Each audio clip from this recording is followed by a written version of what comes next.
नमस्कार, आप देख रहे हैं हल्ला बोल। आपके साथ मैं हूं अंजना ओम कश्यप। देश में नवरात्रि और रमजान का त्योहार मनाया जा रहा है, लेकिन विवाद पैदा हो गया है इन त्योहारों के दौरान भोजन को लेकर। दक्षिणी और पूर्वी दिल्ली में मीट की दुकानों पर पाबंदी को लेकर मेयर के तथाकथित पत्र पर बवाल हो गया है।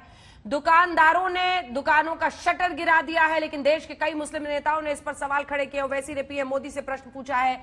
उमर अब्दुल्ला ने तंज कसते हुए या यूं कहे कि धमकी देते हुए कहा है कि रमजान के दौरान हम सूर्योदय और सूर्यास्त के बीच नहीं खाते हैं। मुझे लगता है कि यह ठीक ही होगा अगर हम गैर मुस्लिम निवासी या पर्यटक को सार्वजनिक रूप से खाने से प्रतिबंधित करते हैं। सवाल है कि क्या त्योहारों पर धार्मिक मान्यताओं को प्रमुखता देनी चाहिए या भोजन की आजादी का भी सम्मान होना चाहिए। बीजेपी कर रही है, उन्होंने सिचुएशन को क्रिएट किया। एआईएमआईएम के अध्यक्ष असदुद्दीन ओवैसी ने ट्वीट किया, मोदी सरकार बड़े व्यापारियों के लिए तो ईज ऑफ बिजनेस चाहती है और अपनी विचारधारा के गुर्गों के लिए नफरत फैलाने की आसानी। जो आमदनी में घाटा होगा उसकी भरपाई कौन करेगा। मीट अशुद्ध नहीं है, वो प्याज और लहसुन की तरह है। सिर्फ 99% नहीं बल्कि 100% लोगों को यह आजादी है कि अगर वो नहीं चाहे तो मीट ना खरीदें।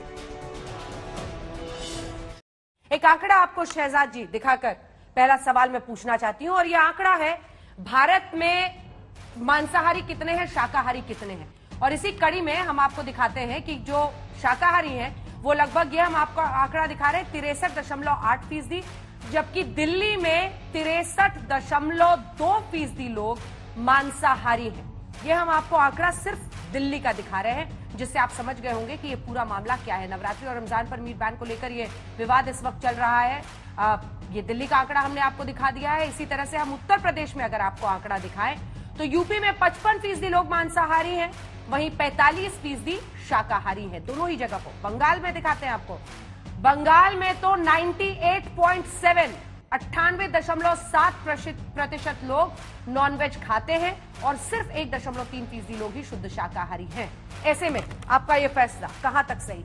ये सवाल है कि अब मेरे प्लेट में क्या होगा, ये भी बीजेपी डिसाइड करेगी। ये जो मीट खाने का ताल्लुक है, ये हिंदू और मुसलमान से है क्या? मुझे लगता है हिंदू और मुसलमान से नहीं है, ये मजहब से इसका वास्ता नहीं है। क्योंकि जहां तक मेरी नॉलेज है, मेरी जानकारी है, हमारे तमाम हिंदू भाई बहन भी आधे से ज्यादा लोग हैं जो नॉनवेज खाते हैं। उनकी विवाहों में, उनकी शादियों में, उनके तमाम फंक्शंस में नॉनवेज सर्व होता है। तो प्रश्न ये है कि इसको हिंदू मुसलमान बना के प्रस्तुत किया जाए। आचार्य जी, बस छोटी साहब ने सवाल पूछा है कि झटका क्यों हराम है और ज़बिया क्यों हलाल है।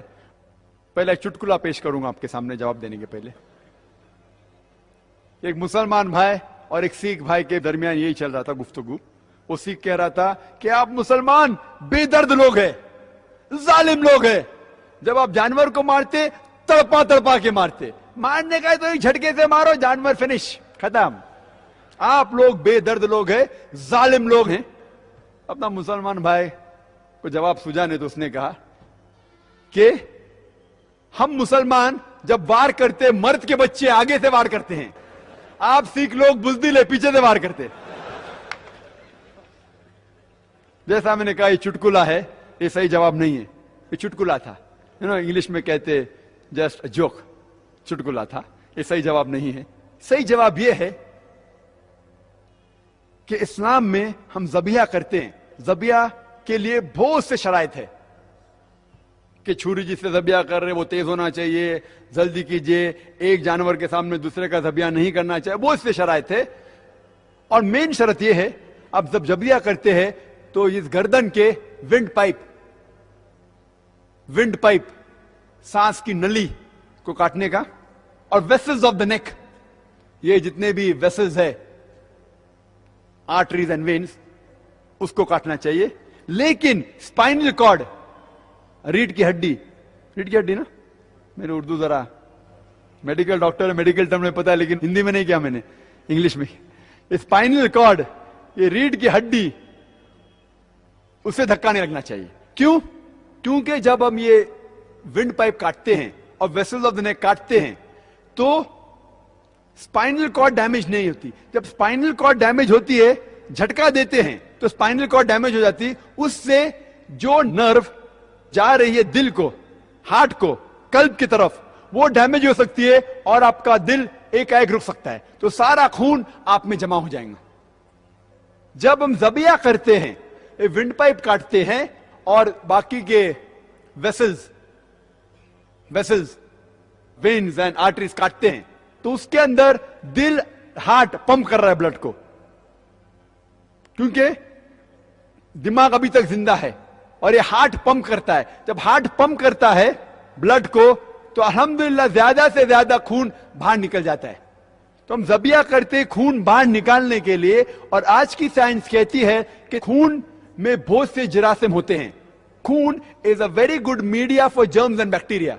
ये खून एक ऐसा माहौल पैदा करता है जिसमें अपने आप जरासीम और जर्म्स और बैक्टीरिया पैदा होते हैं। तो हम ये खून को जब बाहर निकालते हैं जानवर के जिस्म में से, क्योंकि हम मेडिकली हाइजीनिक लोग हैं, अच्छे लोग हैं, साफ लोग हैं, तो कि जितने जरासीम भी बाहर निकल जाते हैं तो हमें बीमारी कम होगी। उसके अलावा आज साइंस ये भी कहती है कि ज़बिया किया हुआ गोश्त झटके के गोश्त से ज्यादा फ्रेश होता है, remains fresh for longer time, ज्यादा वक्त के लिए ताजा रहता है।